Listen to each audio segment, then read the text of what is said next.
hang on. I need some. Hey. David was clearly doing some ether to get in the spirit of the episode. Because that's what we need to do to get through these. Yeah, I'm good We're on to go. episode 8, wait, people. We haven't left. I'm good. I've got mine. I got something. Good to go. No, that's called a cold, Jose. God, this actually smells really good. Natasha's washing nice. I mean, For a I help second, with the I thought washing. you were going to say that was Natasha's underthings. No, it's a muslin. Oh, or a I was muslin. like, damn. I never know how to say the name of it. Jose. Muslin or muslin? Muslin? Muslin. Muslin. You never know with David. That's really the Come on. wild card. I was Come on. just stating I'm a the fact. wild card. What kind of podcast have I joined? You've It's been all here coming for out now. at least a year now, Marie. You know. You know what you're in for. Hello, fellow refiners, and welcome to the severed section of the We Needed Roads podcast. And flip our toboggans, as once again we are out of the office on a road trip to Salt's Neck. So why don't you join us at the Drippy Pot Cafe? But remember, tables are for paying customers only. I'm Neil G, and as always, I'm joined by my fellow refiners from the WNR department, David L, Marie S, Jose L, and this is season 2, episode 8, Sweet Vitriol, and this is the story of Harmony Cobel. Firstly, what did we think of this episode, Marie?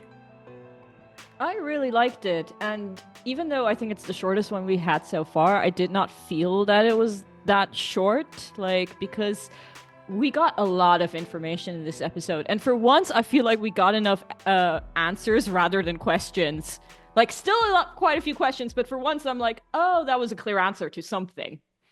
I noticed that my name wasn't David L. Did Jose want to change his? So there you go. Bam. I just did that. The board thanks you.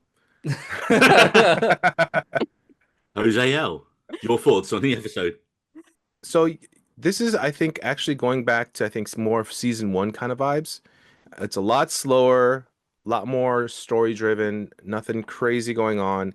In a way, I was like, I was expecting it to feel like it was going to cut off and I wanted more, but I feel like I was actually quite satisfied with the story that was given in that short amount of time. So I liked the episode. It wasn't anything, it's not like the previous couple episodes where like, oh my God, but I think I was satisfied. David L. I really liked that we got to see a lot more of Cobel. We learned a lot about her in this episode and her character, and it makes you reanalyze moments from her in previous episodes and season 1. Her motives for everything, her motives going forward, the big reveal of this episode. The only thing for me is I found myself missing the gang, because it's been 2 episodes now since we've been with the gang. And I found myself missing the gang a little bit. But aside from that, I loved it. Kick-ass episode. I enjoy all episodes equally. And as much as I love Lumen, it's always nice to get out of the office.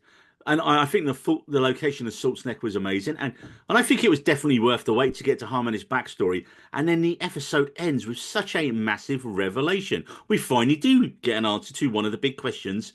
Maybe not a question we were asking, but it's certainly a big revelation at the end of the episode. I think that was the issue with the revelation, that it wasn't a question anyone was asking. Yeah, it was like, oh, shit, that's massive. Because it's the one that we all thought we knew the answer to. Yeah. That's what I liked about it. We all thought we already knew the answer to this. It wasn't really a question, though, was it? That's the thing. It was almost like a twist, wasn't it? It was like a little twist revelation. Yeah. But we'll get into that in a little while. So, join us for a road trip to Salt's Neck. David, I see you checking out Airbnbs already. I genuinely thought the place looked gorgeous. It looked so pretty. Even though it was meant to be this really dilapidated, rundown village that Lumen had sucked the life out of, I'd go there. The landscape is stunning. I know. As she was driving up, I was just like, "Ooh, look at those mountains." Lick of paint, and that place will be all right. Yeah. Who needs electricity? So first of all, the recap, and of course it's Cobel's voiceover because it's her episode. And there is so much stuff with her in the recap that I'd completely forgotten, and it's not because of my age-addled brain, Marie. I forgot her singing the Creepy Keir song. I was like, when was that? The mention of the Egan School for Girls. The medical bracelet, I did remember. the medical bracelet. I mentioned the Egan School for Girls last episode. So not only are you not paying attention to the episodes, you're not paying attention to us. Miss Huang is it the one that Miss Huang goes to? Is it the same Yeah. one? Yes. Yeah. Yes. But yeah, so we do start off with some amazing scenic shots. And my first thought was they have got to have shot this in Canada or Alaska. Because where else in America is there glaciers and like icebergs in the water? I feel like they're really stretching the idea that this is on the same continent. And I like don't. the only Because it's I snowy, it's mean, snowy in here all the time. So the idea is this is just supposed to be up the road, isn't it? if you know the United States like I do, which is not Well, very it said well it actually how far from Kier it is in the in the second previous episode episode, right? because With the she's standing in mileage. front of and yeah, exactly. I was about to say, is it in miles? It was like 238 or 83, I think. Yeah. I might be. That's a distance. 200, isn't it? Well, no That's wonder like, it took her like what 6 episodes to how drive far? there. I don't know. I'm awful with stuff like It's this. not that Don't bad. ask It's me. about It's not, yeah. It's 5 episodes away or whatever. Yeah, like, Exactly. She was driving for a long time. Do you know what? If someone could probably figure, knowing Ben Stiller and the team behind Severance, I bet you it's probably something crazy like the actual amount of time it takes to drive there and back is how long she's been oh, missing from the show. 100%. Yeah. You know, Yeah, that'd be yeah. interesting. someone there has dived into it a lot more than we have and added up all the time and go, holy shit, it's exactly how long it takes to get to this fictional Yeah. place, If they didn't, that's a missed opportunity. right? So this place really reminded me of Peggy's Cove in Nova Scotia, like in Canada, because it's got like lighthouses, it's got like a fishing town vibe to it, and this I was right. I've actually been not about 5 hours away from where this was filmed. This is actually filmed on a place called Fogo Island in Newfoundland, or Newfoundland. Newfoundland, as they say, Newfies. We worked with a photographer from there, and her name was Lacey Dawson, which always made me think of Dawson's Creek. She sounds Canadian, but then she just has that extra Newfiness to it. But yeah, so I've only ever been there once, and we went to a place called Cape Spear, which is I think it's like the most northwesterly point of North America you can get to. Okay. There's a sign I took a picture of. I was like, oh, that's it. The location was discovered by last week's director, Jessica Lee Gagne, who I'm guessing at this point she's definitely French Canadian, and she'd previously made a film there. She's like, I know a place, Fogo Island, and yeah, what a location, man. The perfect salt neck, Neil. The perfect salt. It's a character. The location's a character of its own, kind of like you Oh, yeah. know when it really tells you what the story is going on with the town. I love the long tracking shot of Cobel entering Salt's Net, like the cinematography is so. And then you Yeah. have that big reveal with the title coming up over the thing. But David, what film did that remind you of? Where you have this big kind of panning up shot and then the title's revealed? A film we saw last year. It's a horror film. You thinking of the Evil Dead film? Yeah, Yeah, yes, I am. yeah. Evil Dead. Yeah. Yeah, it's got a very similar thing where there's like this panning up shot and then the title just appears like that. It's like, oh, they've done Evil Dead. But yeah, it's nice. I saw someone point out maybe it's just coincidence because of weather and geology, but like when she's crossing the land bridge, on the right side it's clear water, and on the left side it's ice covered and glacial water. So it's like two sides to the different town, or like being split, like severed. And wow, you're finding stuff everywhere, Jose. Now, next up, dental hygiene is very important as we see Cobel brushing her teeth in the street.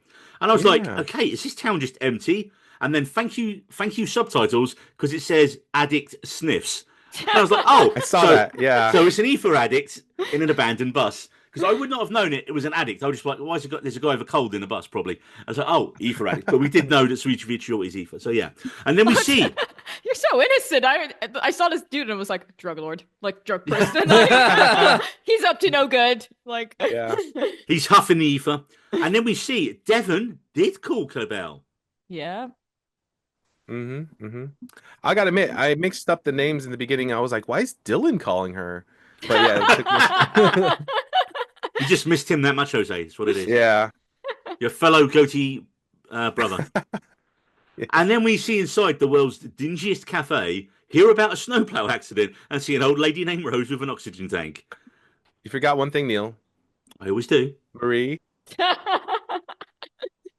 Just, you guys are going to rant about it. The fact that she chucked away the plastic water bottle. Oh dear. In my notes, I literally have littering in caps written. Of course, that it irritates me that it litters in real life, and I mean, there is like a visual choice about it because like it shows that she doesn't care about the town and the surroundings and stuff like that. But still, it's just like, She is supposed to be a pick up villain after at the start of yourself. this epised, though. To be fair, I mean, Yeah. I mean, anyone who chucks a plastic bottle is a villain to me. She cannot be redeemed in my eyes anymore, Neil. Even if she becomes like the best, like the savior of the series, no, because of that one scene, she will always be a villain to me.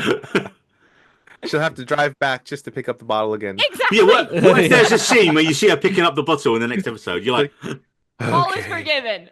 But yeah. Listeners, make sure to do your recycling. And Marie do not will come for litter. you. Yeah. I will come for you. It's like the ring. It's like the ring. She'll crawl through your TV and beat you to death with whatever you are No, throwing out away. of the recycling bins. Out of the recycling bin. When I was watching it, I thought that the use of the water bottle was like, oh, is she afraid to use tap water to clean her teeth and that? But then I was like, you know what? Hmm. She probably just doesn't have access to tap water in her car. So Being a car. Car. Yeah. thinking too far into it. No, but again, there wasn't a thing about like in Kier, Lumion put someone in the water was mentioned. That was one of our previously. theories. That was yeah. one of our theories. There's a theory. Because like I had it of the dead seal that we saw in Woe's Hollow. Like That was it. something caused that, and like it's like because like Lumen does control the water. But then I think Jose can confirm this when it comes to like clean drinking water, America is not the best anyway. No. I mean, we sell filters in our fridge for water, so Yeah. And once we get inside the Drippy Pot Cafe, it is a very tense scene. It's like that old Western scene where like the stranger tense. I walks in. wouldn't say tense. Everyone stops and looks at her. She walks in, Jose. Yeah. It's I think like it's you just go to a punter's pub.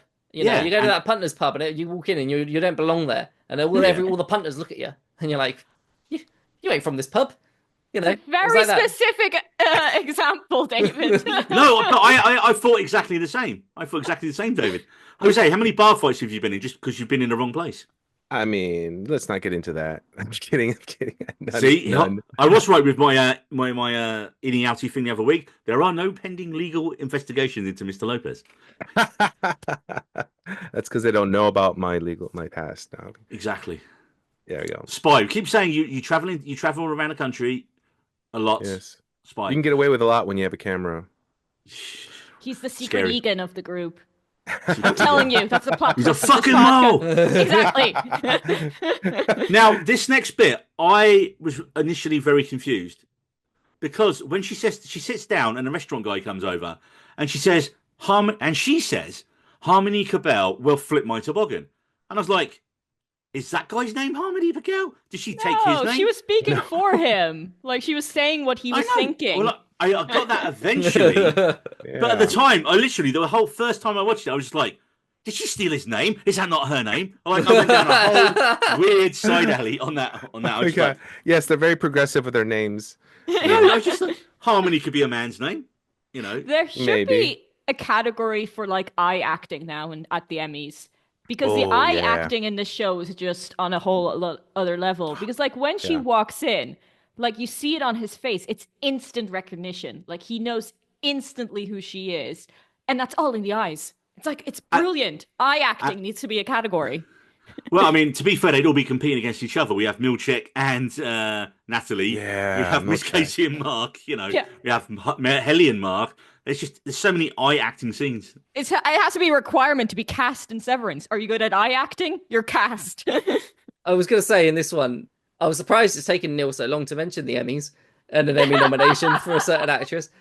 Because I haven't if yet. it was up to Neil, I think the whole Severance cast would be in the just the Severance cast would be up for Emmys, like everyone You else. get an Emmy. You get an Emmy. Who gets best directed? Who gets best directed, David? Ben Stiller or Jessica Lee Gagne? Who gets it? There's Oh, another director Jessica. as well, I'd right? say Jessica. And mean, and then cut to next It's year so where none different. of them are nominated. Yeah. Yeah, and it loses to season 4 of The Bear in everything because it's comedy. They put it. I bet you money they put Severance in the comedy drama category as opposed to drama. Why I are there genuinely think separate they could win. categories? I find it weird. It's because certain shows stand more of a chance of winning if they're in a different category. It's like why The Bear is in Yeah, like- comedy drama because The Bear didn't want to go. They didn't want to go up against Succession every year and lose, so that's why they did it. Now Tables are for paying customers. And this man, we now know, we don't find out his name till right near the end of the show. His name is Hampton. Buy me a coffee, Neil. Huh? Buy me a coffee. No. No, this is why we're outside. This is why we're standing outside. We don't have money to buy ourselves coffee. As I No, said, David, tables are for paying customers. But it's funny because she goes, the town is older than I remember, frail, and then she just looks over at Rose, who just looks, well, fuck. She looks like the lady from Titanic. It's been 84 years, you know. It establishes that she's been a badass this whole time, even from childhood. Like she's just like, her response to this is only for paying customers, and she's like, "Buy me a coffee." Then, like she's known this guy forever, and she's still, not backing down. Which makes it interesting with the previous episode when she ran away. So it's Yeah, like, why was she still scared of that guy? mm-hmm. But like now that you mentioned Rose, I again need to like call out like the costume design of this character, because like I don't think we're ever gonna see her again. But like what I loved about it, that you can see Lumen's fingerprints all over her.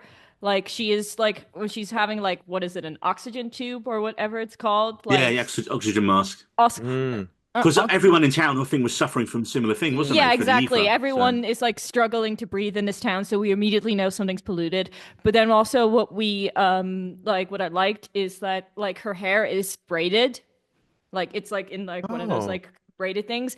And you see this in Cobel's like when she is praying by the shrine in season 1, she braids her hair, and then you see this in her class photo as well. That's like what Lumen like. It's Yeah. like a sign of obedience. Like it's like the Lumen braid, and then the fact that Rose still has it, it's also like shows like Lumen's fingerprints on it, which I just loved. did not spot that. That's a good detail. Very good detail. And then, of course, next she wants Hampton to meet her at the factory, Hmm. the ether factory. What's interesting is I saw people point out that on the way to the factory, you see an old version of the sign kind of fading away. But it's interesting. It shows how long that Lumen has been in that town, not just with the more modern factory, but just with the original factory. Can you actually make out Obviously, what it says? I can actually make out. I'm looking at the image now, and it says Lumen. There is a miracle cure for man. this is definitely turn of the century, 19 something. The next shot, Jose, which basically looks like a port. It looks like a port in Alaska that you kind of like. I was like, holy shit, we're in Whittier. I watch a YouTube channel called New Rock Stars, and they talk about this, how this used to be a port city, and that's how they would transport from the warehouse to wherever they needed to from these ports. I'm just saying, if season 3 ends up with them on a cruise ship, a looming cruise ship, it's the greatest show of all Oh time. man, yeah. Cruising around Alaska, dropping off And like toxic waste. going off of timing with the old cars, that the car that he drives, her friend, it's a old Jeep Comanche, and that car was built for a short period in the late 70s, I believe. I should have done my research, but I know that it was only available for a few years. So the fact that he has it and still has it means that he held on Ah. to it because he probably hit some hard times right after that time. Well, the next bit is like when she says, "I need you to drive me to Sissy's," and I was like, "Sissy, right? Is that a Hmm. person's name or is that short for her sister?" Because we had that theory that she might have a sister. Yeah. Because we didn't know who Charlotte was until this episode. But then I was like, well, why does Cobel need to drive her? She has her own car. And then this is what I love about the show, because immediately the second I asked that question, the very next line is, well, if they're watching the house, they'll recognize the car. I was like, love it. Great writing. Great writing. Hmm. And then he says, she's a fucking pariah. I was like, wait, there's someone even worse? Like, what's going on here? Why do they hate this sissy woman? And again, a brilliant Cobel line. We were once chums. I haven't heard that word chums in ages. Yeah. It's a very we were once old-timey word. chums, weren't we, Neil? Once Chums is. I mean, I feel like this show's establishing that these people were indoctrinated really heavily when they were young, and it's not just lifestyle, but their vocabulary, everything that's part of them, because that's a very specific terminology that not many people use, like you say. Yeah, So, Cobel yeah, has a very. You notice a lot of the indoctrinated looming people, they really have a Mhm. pronounced way of speaking, don't they? And then, of Yeah. course, Hampton just like confirms what we were all suspecting: child fucking labour. So yes, confirmation child Yeah. labour is a thing with looming. Cobel's still trying to like romance it a little bit. She's like, well, Kira and Imogen met at the ether mill. And you're like, yeah, great pickup line there, Harmony. Not so much. I think that kind of establishes that there's a little bit of truth to all the BS that they're putting out there. This factory is what we see in those paintings when, the guy that's mixing Ah, meeting the yeah. girl. So I think it's really interesting how they're really grounding all the bullshit that they're spreading. 'Cause you mentioned that painting, and then because like immediately after that, he says, does she cough up the lung over a vat? So it's like because Hmm. they're like referencing that painting because they're both like over a vat looking lovingly, but then he's like saying the dramaticness of that situation, which yeah, again shows like this. Not only were they using child labor, the working conditions weren't great either. So Hmm. But she fires Yeah. back with another great zinger, like, I will not be the punching dummy for your resentments. I'm Like, gonna be oh yeah. using that soon. I will be. So it's interesting to show though that she was part of that labor, and again, it's like what she went from like working hard to being a model student, and then going climbing the ranks of the company. So I'm honestly just kind of surprised she didn't get higher for what she's did. Is this position of manager of the Severance floor, is it a prestigious position? She could have had a more prestigious position, as we would have learned, as we will learn. But she wanted that position, didn't she? She Yeah. wanted to be, that's where she wanted to be because she was desperate to get it back. And it all makes sense now. It all makes sense when we get to the end. I think Yes. I'm just curious on what Marie said earlier about, she wanted she's disappeared. She's We've disappeared. lost her. Lumen's had her. She's been abducted. She's back. Sorry, I forgot to turn on the light, so I was slowly fading. I Ah. was curious what you said earlier, like, oh, you're going to use that line. And we're all like that every episode. Like, oh, we're going to use that line. And then I was like, are we slowly becoming indoctrinated Disciples of into the Kir. Lumen Yeah. way? Are we Yeah. becoming What's Kir's funny is these disciples? are all like Angry's terminology. I don't see myself really using them. I know. But I'm Also, like, one thing I Yeah, forgot but to me and mention Daniel will definitely like. I, yeah. yeah. Jose, the best one for the next time someone says something to me when I'm just, no, it will be, child, do not test me. Because I'm the old person here. I love it. But to be honest, What? like that is like an interesting point of reflection of language because I've noticed this as I've someone who's lived in different countries and like most of them are English speaking countries. Like when I moved to the UK, like I did pick up quite a lot of UK-isms that I never used Ooh. living in Ireland. So it does like when you're in that environment, like after a while. And it's the same like when I lived in Germany because like I don't use like German slang words at all because just it's like something you like only use when you live in a country. But then after a few months in Germany, I was using those terms as well because everyone else around me was using them. Can you give us an example of one? What? A German slang? But she just said she didn't do it. No. That's, Oh, there's one that I absolutely hate, which is voll krass, which is like, oh, it's awesome, and it's so cringy, and I hate it. Oh, gas. Krass. well, class. Oh, class. Exactly. And then like but now and then when I lived in Germany, I once like heard myself using it and I'm like, what have I become? We gotta post that on Twitter. It was like this Make a note of episode's it. so full class. Oh, class. That was, yeah. And just get it even worse. Just On- get it even wronger. One thing I wanted to mention, sorry, before we move on the location again, was how Lumen specifically chose an isolated area to have this Illegal factory, child labour so ether that they factory. can yeah, so that they can Wow. basically go somewhere, siphon the life out of it, siphon the life out of the town, its people, indoctrinate everybody that lives there, and then leave Fuck off. and Yeah. have not and there be no ramifications on like public awareness of it or any media attraction on what's happened or Yeah. anything like that. It was all very specifically, it's very It's a- like choreographed, created, controlled way of doing things. It's I a didn't ghost even think town. of that. It's an Yeah. absolute Yeah. ghost town afterwards. But then I just want to say then the social commentary of the show comes in because they are multi-million-dollar companies in real life that actually Yeah. do this because like this episode really reminded me of the movie Dark Waters, Mark Ruffalo, which is about the PFAB scandal that happened like a couple of years back, which was accurate, where this company like chose this rural town and was poisoning the water around them, and the ramifications are still felt today.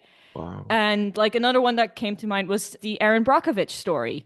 Same Mhm. situation where a company moved into an isolated town, started poisoning the water, and people started getting really, really sick. And no one paid attention until someone did. So this happens in real life, which is just the genius of it. Like we see this and we think, oh, this is a matter of fiction. And it's like, no. And it's a Like, show made by a giant corporation.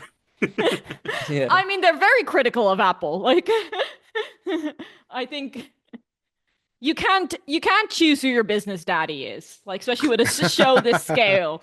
I mean, if you watch John Oliver, he makes fun of AT&T a lot. Oh That's yeah. where I got the term business daddy. There we Jose go. picked up on Yeah. that. There we go. So moving back to the flow of the show, as he's driving now, I was like, oh, so she's clearly convinced Hampton to take her straight away. And I was like, she's definitely under the tarp, and she was under the tarp. I was like, yeah, that's the little victories I get when I get things right in the show. And Devon calls a second time, and then we get that amazing slow 70s style zoom in shot that like you get out of any 70s horror film to that tiny isolated house out on the edge of the town. And I was like, right now, my next set said, is this going to be a sister? Are we going to see Rosanna Arquette? And then the door opens and it was an old lady. I was like, oh, okay. Slightly disappointed when it wasn't who I thought it was going to be. And then, of course, she makes Hampton stay in the car with another classic, "You're higher than a bearded vulture." I really want to use that sometime as well. Oh, I'm gonna be pulling that out soon. Like I'm keeping a list. I wouldn't have trusted him driving. But to be honest, she doesn't have a lot of options. I mean, And I that's- don't think that's she true. realised till she got there that he was off, he was like fully ethered up. It also doesn't look like there's many other cars on the road. It's Yeah. true. So Yeah. I thought it was really interesting because at first I thought we were going to see her mother, but it wasn't. And it seems like we don't exactly know who that woman is, but it might be her aunt. Literally, my note here is goes, okay, so this is her old room. This is her house. Because as she goes in the room, you see like the height charts on the wall. So it's like, okay, she used to live here. But it stops at 12 years old, which is also an interesting Did not point. catch that. and it's perfectly like that much each year. Like everyone like it's like perfectly. There was no spaced growth out. spurts, is what you're saying. Yeah, yeah. There was no like little growth and the massive growth. It's like perfectly like an inch. So my note literally says, so is the old lady like a Lumen foster mum of some kind? Because I was like, or aunt. So I guess I did get aunts here. And then we see Yeah. that thing on the wall that says Celestine Sissy Cobel. And I was like, and it's not the Charlotte Cobel that we've seen mentioned before. So who's that going to be as it comes But up? she is a Cobel. Yeah. But she is a Cobel. The first of many pausing moments. That's gonna happen. Yes. That's gonna happen. This in is where it episode. gets interesting. I paused it so many times That before was my this. first pause at that sign. I knew so many people were being screenshotting everything at this point. I was like, oh my goodness. That's all you did? You just left it to us? Oh yeah. And then, of course, Drummond calls. So they're already onto her. Yeah. Well, he I doesn't was so call. He, No, Drummond had called, sorry. Had Drummond called. had called. Yeah. And then she says, what have you done, little mouse? And fair play to this actress. We've never seen her before, and she's genuinely terrifying as well. You could drop her into any A24 horror film, and you'd be like, yeah, she's a main villain straight away. Big main villain energy from her. And she's like, oh, well, I want the key to Mother's room. And then we're like, okay. So that clears it up again a bit. And then that disturbing line when she says, that room stays shut until all who remember her sit with Keir. And I was like, what? Till everyone who knew her is dead? but then That's the way I who interpreted opens that. the room? Like this Right? Yeah. It's like The that corner. doesn't make sense. The corner. Yeah. And as Marie's going to say to all of us at some point again, why do you bring nothing but woe into our lives? Yeah. Yeah, that's been And so- me since I joined this podcast. Child, do not test me. So what's interesting is I didn't write it down, but this woman, she's got a lot of acting credits in the 70s and 80s, and she's actually won a couple of awards. I know from the picture that I saw, she's definitely won an Emmy. So she's quite an accomplished person already. So I think Ben Stiller had worked with her on something years before, Mhm. which is why he's like, yep, she'll be perfect. yeah, Oh, this is what's nice. called taking notes, and I didn't do it. So No, that was an interesting factoid. Yeah, But- we didn't know. Stood out to me again was the outfit that she was wearing because she's wearing like this long white dress and Turtleneck. it's this like this turtleneck dress exactly, which is the same dress that Cobel wears in front of the shrine as well when she's praying. So it's again Oh. like Lumen issued clothing. Luminished cult praying clothes. It Exactly. definitely has religious undertones for sure. Because it's like I wouldn't. Undertones, it's a religion. Where do you say Yeah, I praise mean, Cult of Kier? Kia. Yeah. well, in terms of like instead of just being an old time dress, it has a feel that it's Oh, very the much dress. Yeah. religiously styled. It's Uh, clean, it's like mhm. simple, it's White. white. It's kind of like I don't know what Mormons dress like, but almost like a modern what's the people that the Amish? It's like a modern Amish look to it. Mhm. Well, next we hear that the tube was pulled out, and then we hear the so then we're like, right, that means the mask. So this is the sex scene where I was like, right, so now we can assume that Charlotte Cobel was her mother. Mhm. Had you? This was the scene where I put it together. Had everyone else guessed it before that? I mean, we said possibly her mother or possibly Possibly. her sister. Like, Yeah. it was like we knew the breathing tube was relevant for some reason, and but this is why I love it. It's like finally a clear answer. Like we finally Yeah. know who Charlotte Hmm. is. And then we find out that her sister basically looked after her while she was dying. And just the lines again is like, there was gratitude in her eyes to be freed from suffering. But if only she was a true believer. And I was like, what? So, like, in her last days, this woman is dying. It's like, basically, her mother must have been like, well, fuck this then, basically, towards the end. But obviously, as she was dying. But so we know that her mother was sick and that Harmony missed her dying days while Sissy was there for it. And of course, this is also where we find out that Egan picked Cobel, and she was a wintertime scholar as well. Yeah, which I did say. And then again, we're just having this really intense conversation between Sissy and Harmony, and she's Oh just like, yeah. "Return and beg forgiveness, child. The Egans will grant it." And of course, at this point, I think for her whole life, Harmony thinks that she was responsible for her mother dying. Which I was like, "Well, Mm. how can you be responsible? You know it's Aoife." But I suppose because she wasn't there for when it Yeah. happened. She thought Sissy pulled it out, and that it Hmm. basically ended her mother's life. And it's not until later that we find out her mother pulled it out and does that. Yeah. But then, of Or course, did this, she? We don't or, know the well, real truth. I feel like we're not coming back to Salt's Neck again.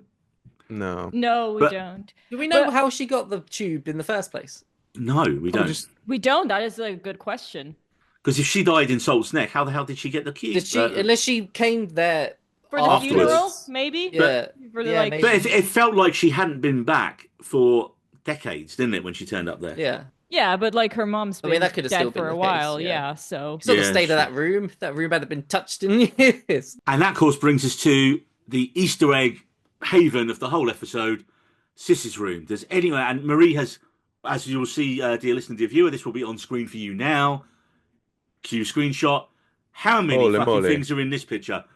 So many Easter eggs. I also love that. And after we watched this episode, David put that in the group chat. He's just like, I could just see Marie screenshotting everything. Yeah. Just like this. It's the Leo meme all over again. Like, What is the fruit? Is that a fruit in the bottom left-hand corner on a plate?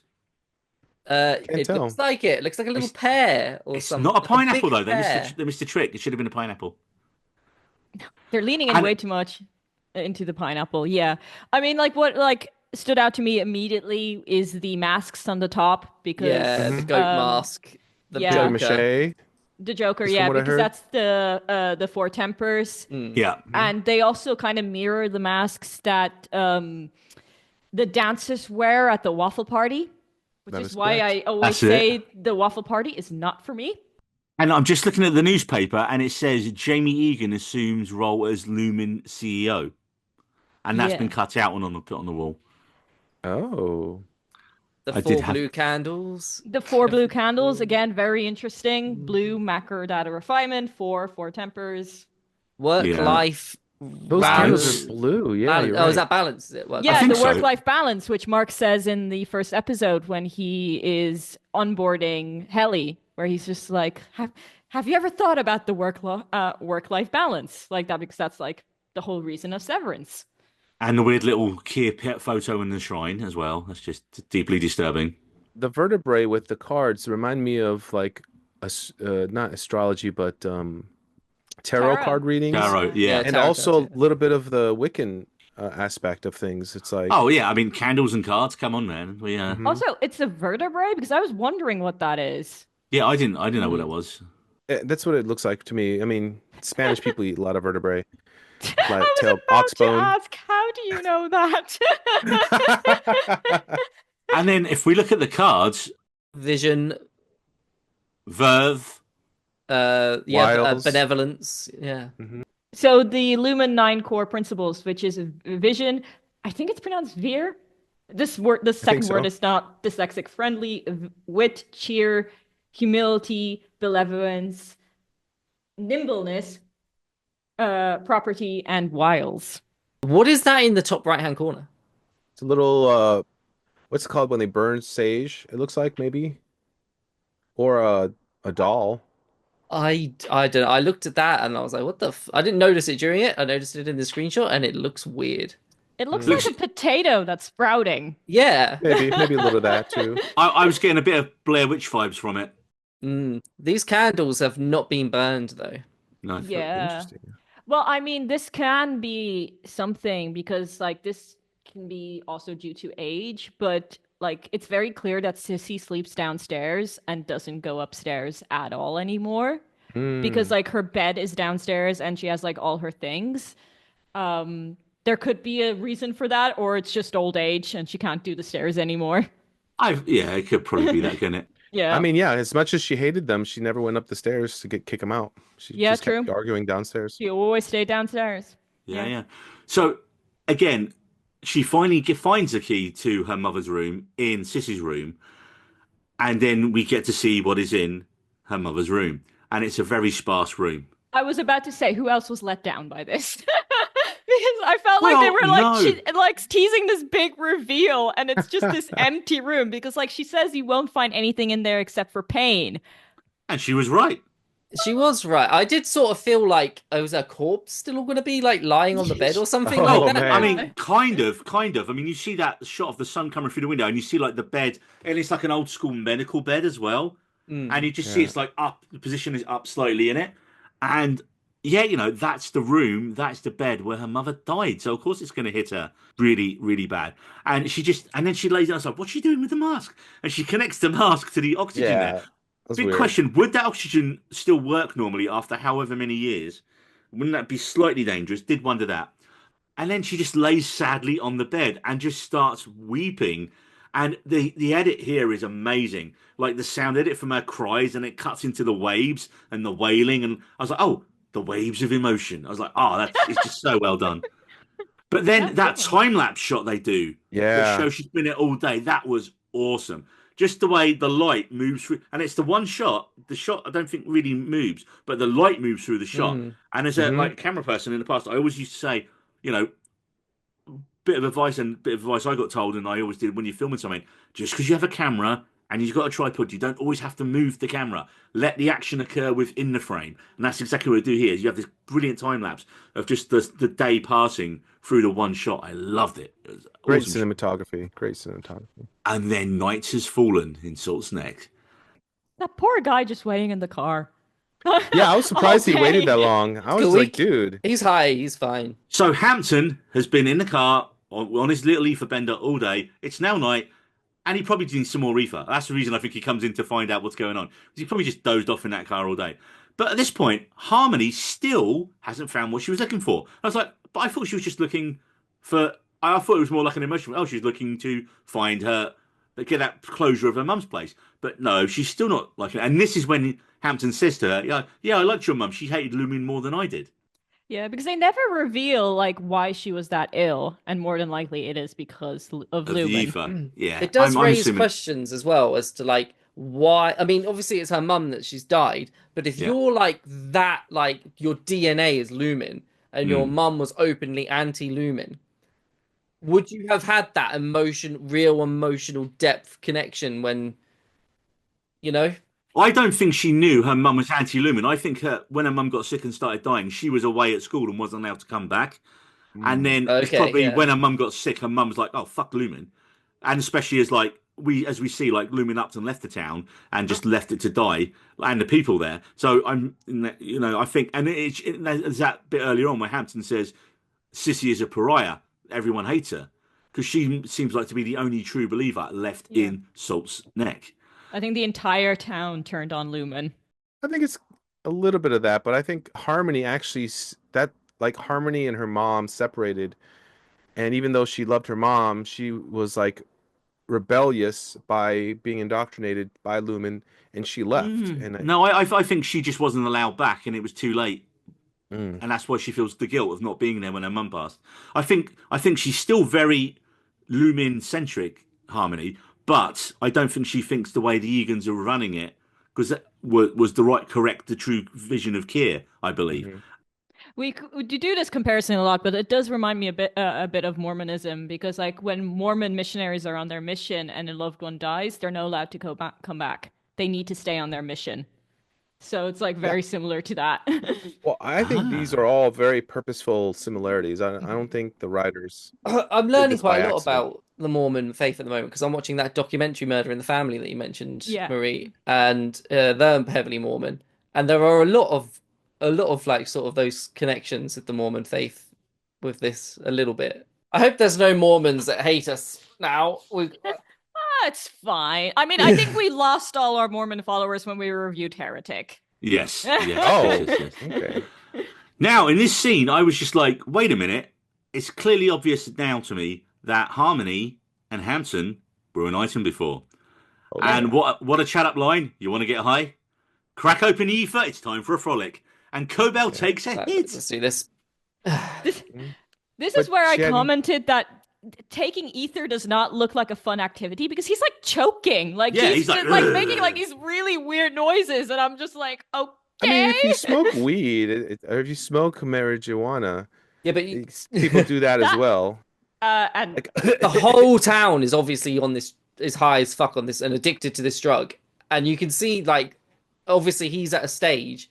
He's not at the Rose stage where she's having to be hooked up to an oxygen tank, and she's not at the mum stage where she died because of it.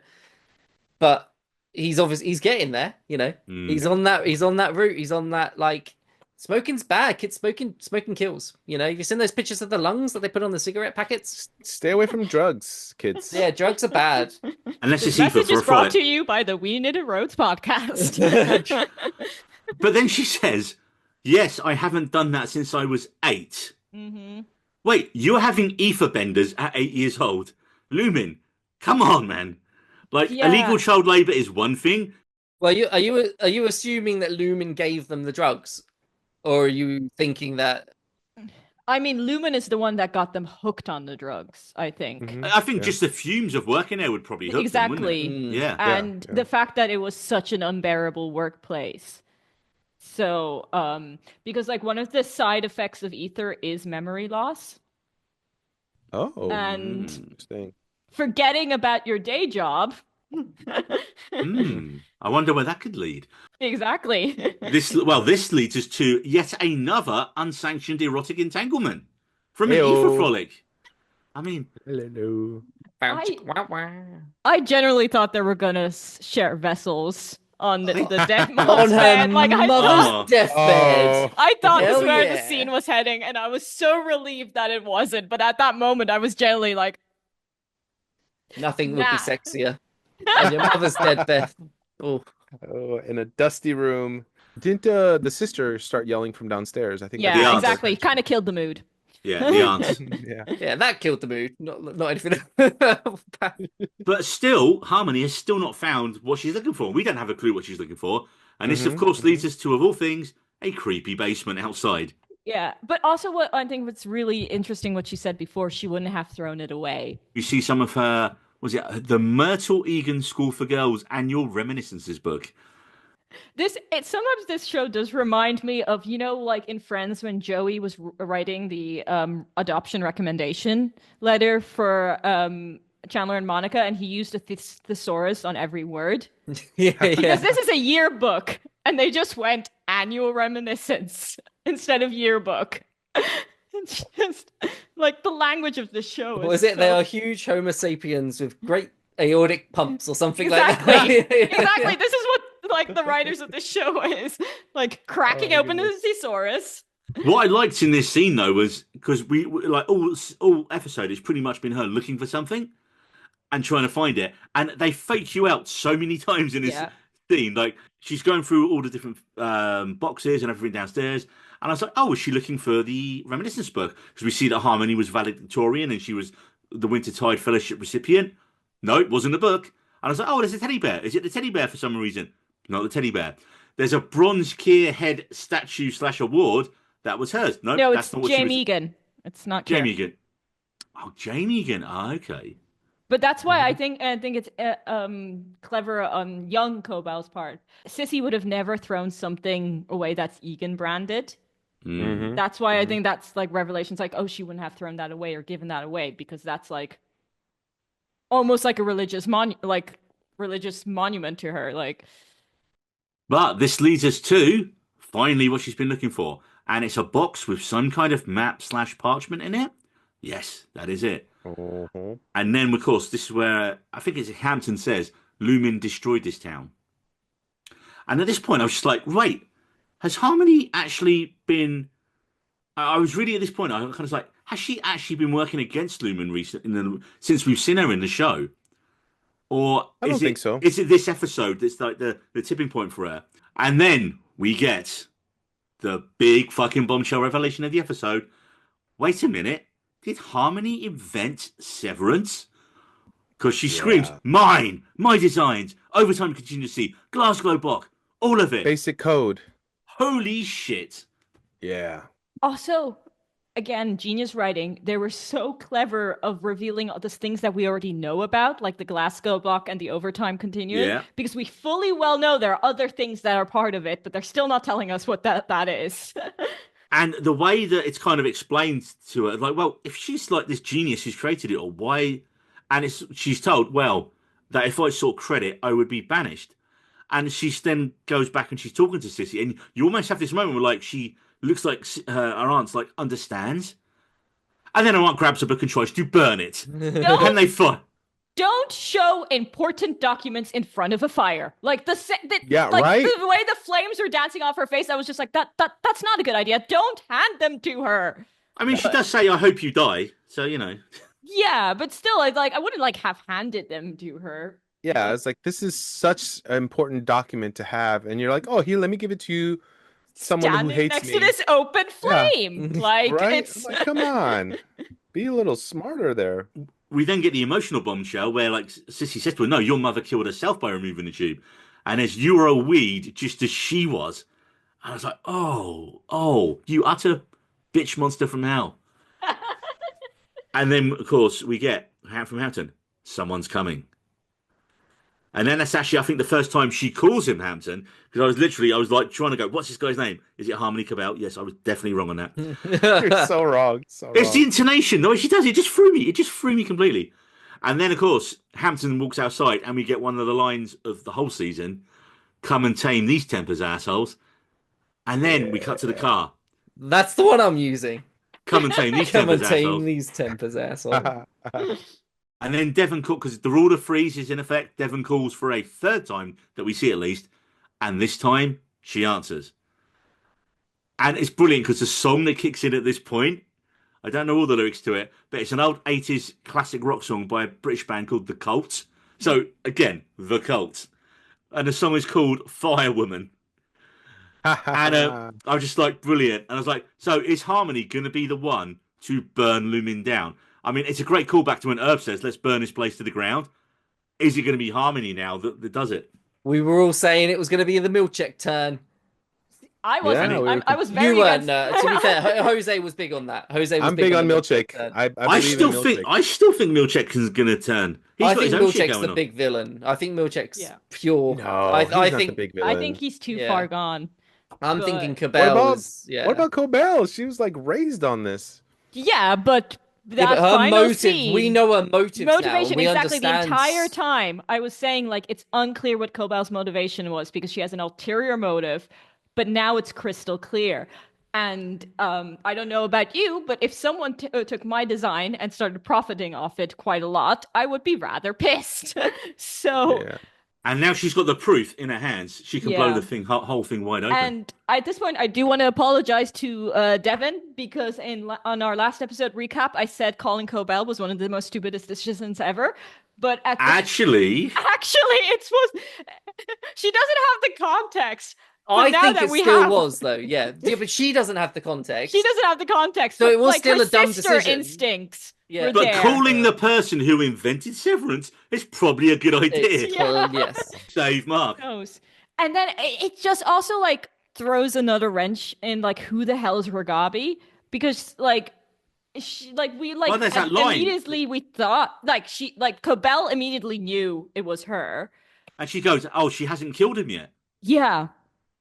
So that So means how many people has Ragabi killed by trying to reintegrate? Obviously, yeah. Pete is one that we know. Mhm. And I mean, so it leads us up to what does Harmony do next? Obviously, she's like, "Tell me everything," and we're like, and then Firewoman kicks in. I was like, how can people say this was a bad episode, man? I was like, that ending was just fucking top Boom. top tier, as people say. Not Oh, top love- tier, here. Oh, brilliant. I love that. Top tier. top I tier. loved in the interviews that they had after this episode where they're saying like everything's hidden underground in the basements. There's something hidden in the floorboards. They use that analogy like there's always something hidden down below, and that's where she found where her secret's hidden and stuff. And I was just like, they're so apt that they put it somewhere that's like hidden underground, dark, under floorboards. Basements. Yeah, it's I do want to like talk about the genius of this reveal because like none of us guessed this. Like this No. is No way. and I've never even seen like a single theory of online guessing this. Well, Um, one thing.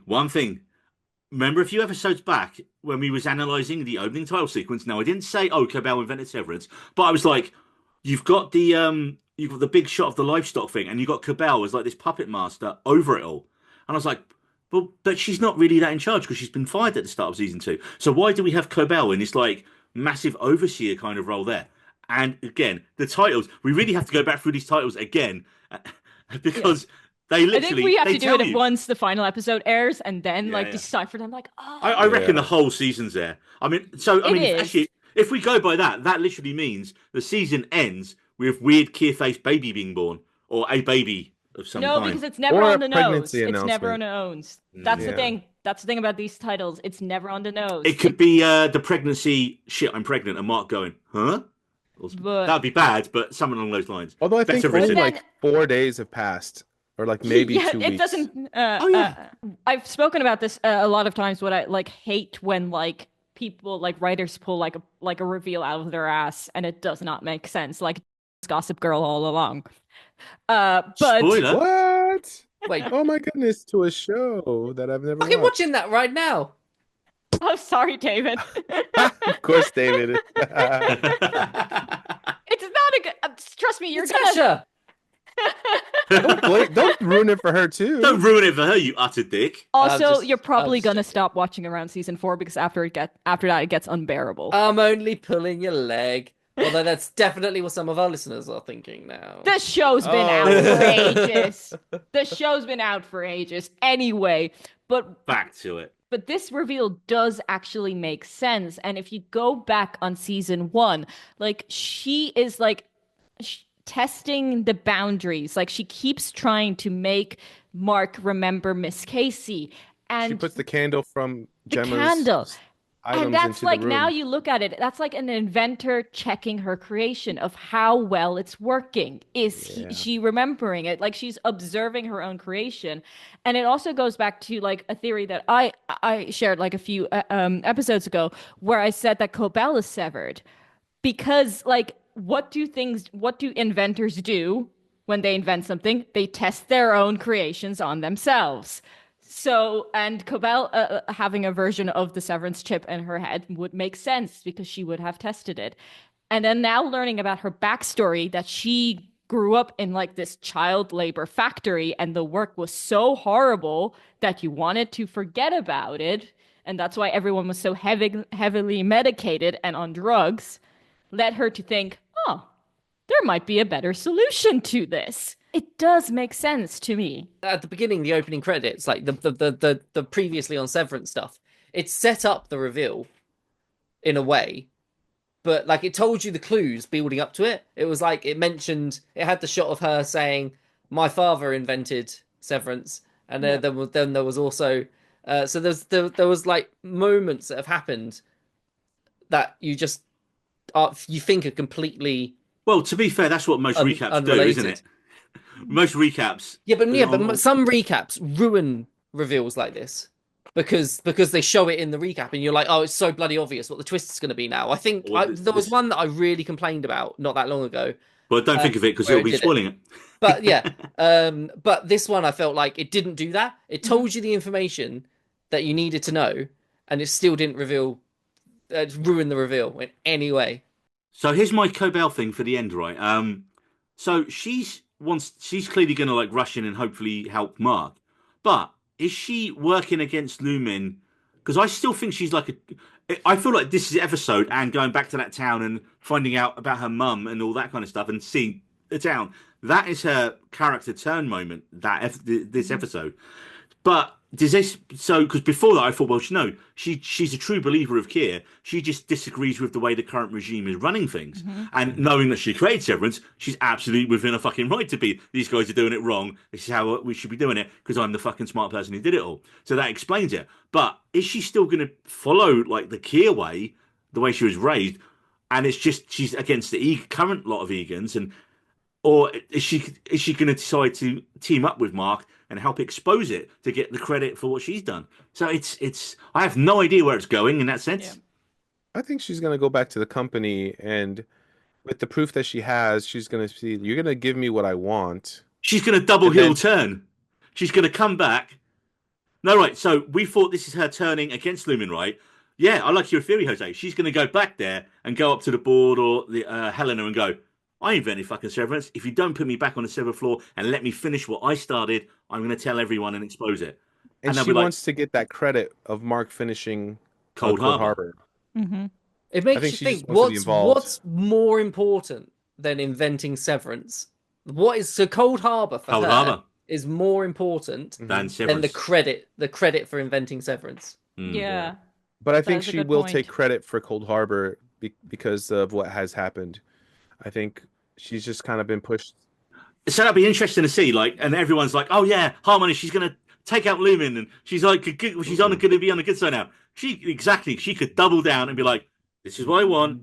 I want to be in charge of Severance. I want to," Mhm. and there could be like this weird civil war within Lumen towards the end, couldn't it? Where like Yeah. they break back in. They have to.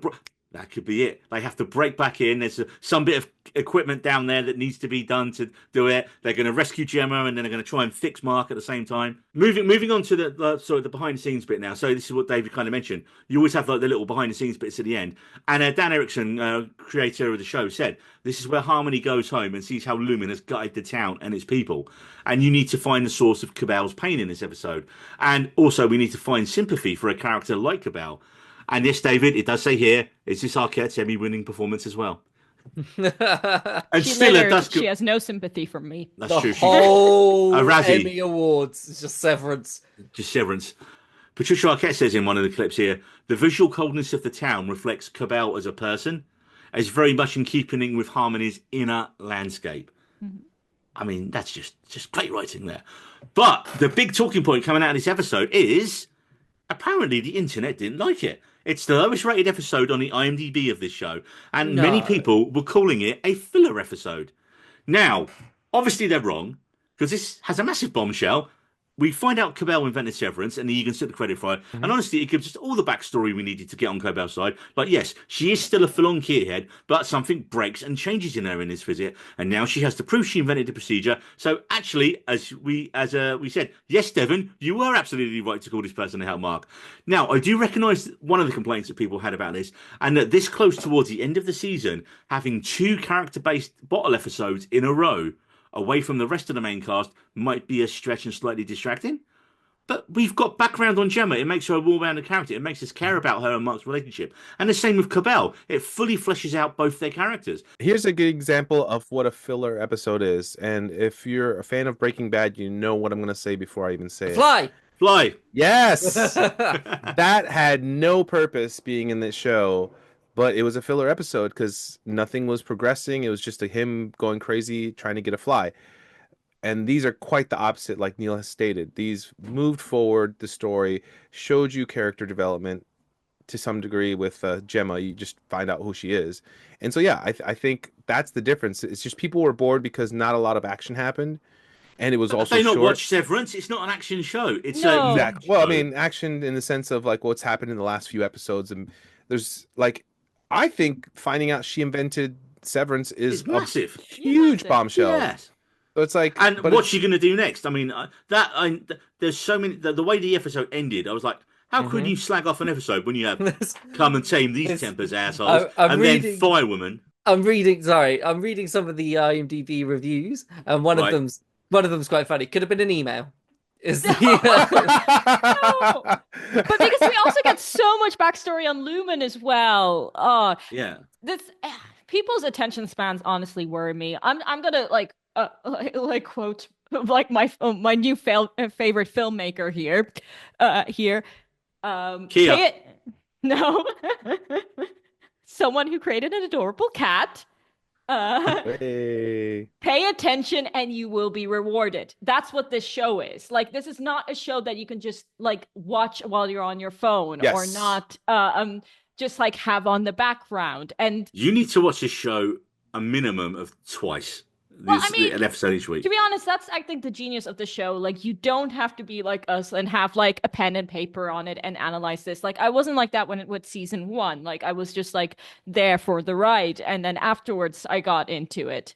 But for some reason, everyone is, because I was listening to Ben Stiller's actual podcast on the episodes we've just been watching, and he was just like season two. He goes, it's just gone through the roof. Everyone is like debating the theories. They're all like I think freeze it's framing and going because through everything, and I think it's because great. they were rewarded us with season one. Like because in season one we had no idea what we were getting because the show was brand new. And then like when like season one like aired, everyone was just like, oh yeah, that was a good show. And then on rewatch, everyone was just like, oh wait, they planted all these clues. Mhm. And And that's that's driven up the viewership of season one now as well. exactly. Which that's probably why they said Severance is now Apple's most watched show of all time. Here's one thing I've noticed though with the fans. It's almost gotten to a point where they're being as bad as Fickle.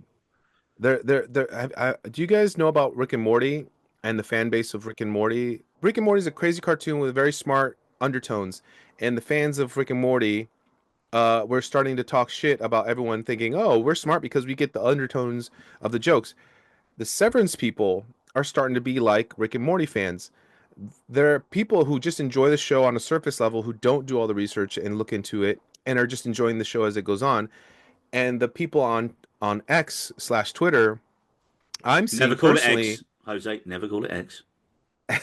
but on posts, people like make these great observations, and then other people under the comments will be like, "Oh, this is really cool. I never even thought about this. Oh, yeah."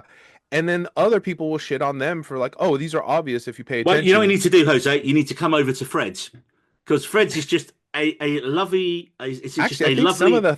I think some of the threads comments are like that too. It's just that this fan All I have base. seen is positivity on Fred since sharing our episodes there. Oh, okay, So deal. thank you. people I'm online are gonna, dicks, aren't they? There's nothing wrong. Yeah. oh yeah, I'm gonna start sending you some The screenshots, Neil. second like something gets popular, toxic fandoms are born. Viewing Like Yeah. something however you want to view it, however you enjoy yeah. digesting any content Yeah. is a personal thing. Enjoyment's very personal. You either enjoy it or you like the one way you like it, and if you really want to dig into Hmm. it, you dig into it, and if you just want to enjoy it and that's it, that's fine. Just And don't be on your phone. and Severance is great for both of those things. Yeah. Severance is Hmm. perfect water cooler show, as Neil's Like mentioned my before. mum watches it. She's up to date. She watches it every week now. I'm fairly certain if I mention some of the theories, she'd just look at me. But she enjoys it on that level. Do you know what I would say to anyone who slags off the show or just thinks it's slow or boring? Come and tame these tempers, assholes. Ah, So there we go. that is all the time we have on this week's episode of the seventh section of the We Needed Roads podcast. Refiners, it's time to get back to work because we are only 2 episodes away from the end of the season, so we haven't got long to finish Cold Harbour. David L., where can people find you in the Lumen Sphere? They can find me at We Needed Roads on Instagram, which has had a name change recently. Oh. I know. Ooh. It's been changed to We Needed Roads. That sounds like the David's same name, anymore. David. But very different. Have you changed your name by default from David then to We Needed Roads? I don't know what you're talking about. My outie might have. Ah. And I'm also on Long D on Blue Sky. You're on a long D on Long, yeah, no, Blue Sky. so Long D on Blue Sky, yeah. It's a good thing I'm married because with that name, I'd have disappointed a lot of women. Oh, Um, David.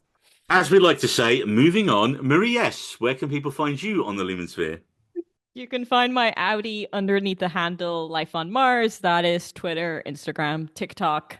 And then you can check out my completely innocent podcast with not such an innocent title, Two Girls, One Reusable Cup, for some sustainable shenanigans. Is there going to be a spin-off episode where you go through the Two Girls One Musical Cup special on Severance, where you go through how much they litter after this Oh, episode? I might. I The might do Cobel special. the Cobel special. I'll just do it a whole hour on Well, like the plastic bottle and how it affects the environment. what Yeah. can Lumen do to improve their sustainability Honestly, at you work? suggest Everything. you suggested there'll probably be like a meal check and Miss Huang video on LinkedIn next week in reference to your point. I would be not be surprised because they had that on it. Jose L, where can people find your LT in the Lumen Sphere? Yes, you can see my wedding photos on the website. Holy shit, you're a photographer? Yes, I am a photographer. I photograph weddings, events, and I also Well, do your portraits LT is a of my son. photographer. My outie is. And if you want to go on Instagram and see my lifestyle portraiture, you can go to @JoseLopezPhotos. It's a lot simpler there. I should post wedding photos there. I am just really bad at social media. And you can find me at Needy Roads on Twitter, Neil Gregory78 on Instagram and Threads, and Neil G78 on Blue Sky. Till next time, come and tame these Templars, assholes.